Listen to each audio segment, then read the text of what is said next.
Complete smuggling का, अपराध का, माफियाओं का केंद्र बिंदु क्यों बनता जा रहा है? क्या कारण है कि सिमराही, राघोपुर, करजैन, प्रतापगंज, वीरपुर, निर्मली, ये जो इलाका है सुपौल का 3 हिस्सा, वो कंप्लीट अपराध और माफियाओं के चंगुल में क्यों है?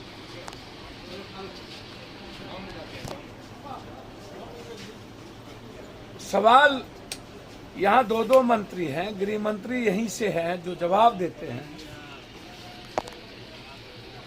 भूपेंद्र जी की हत्या, भाई की भी सुरक्षा की व्यवस्था नहीं हुआ, चौकीदार को मार दिया गया, पता नहीं चला,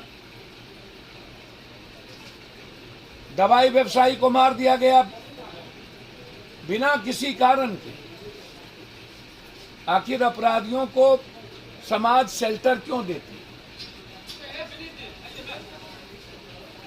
अपराधी ही के बदौलत नेताओं को वोट क्यों मिलता है?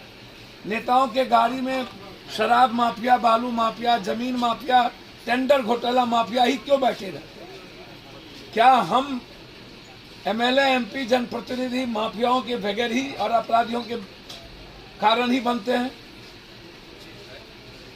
क्या कारण है कि बिहार आज कंप्लीट अपराध और माफियाओं के चंगुल में जा चुका है? सुपौल में इस 2 से 3 महीने के अंदर 100 से ऊपर हत्या है। 3 लाश तो सड़कों पर फेंक दिए गए। उसको कह दिया जाता है कि स्मगलिंग के कारण या किसी मूर्ति के कारण, किसी पत्थर के कारण। आज भी एक लाश मिली है। लगातार ये घटना, शराब की स्मगलिंग अलग मां खोती रहेगी, एक पत्नी अपने पति को खोता रहेगा। कब तक एक बहन अपने भाई को खोएगा? कब तक ये अपराधी आम आदमी की जिंदगी को नासूर बनाएंगे? और कब तक प्रशासन और सरकार मौन रहेगी? सदन में एक बार चर्चा नहीं होती, ना गरीबी पे चर्चा हुई। 5 दिन सदन चले, एक दिन चोट्टा हरामी साला कुत्ता में चला गया, एक दिन खाली बोतल में चला गया, एक दिन हंगामा में चला गया, आज 5वां दिन है। एक दिन भी बिहार के ना गरीबी पर बहस हुई, ना अपराध पर बहस हुआ, सिर्फ शराब, गाली गलौज। मंत्री जी की गाड़ी रोक दी गई और आज हंगामा हो गया। मंत्री जी से चुपचाप एसपी, डीएम क्यों मिले? सदन से माफी क्यों नहीं मांगे? पूरा बिहार की खेती प्रभावित है।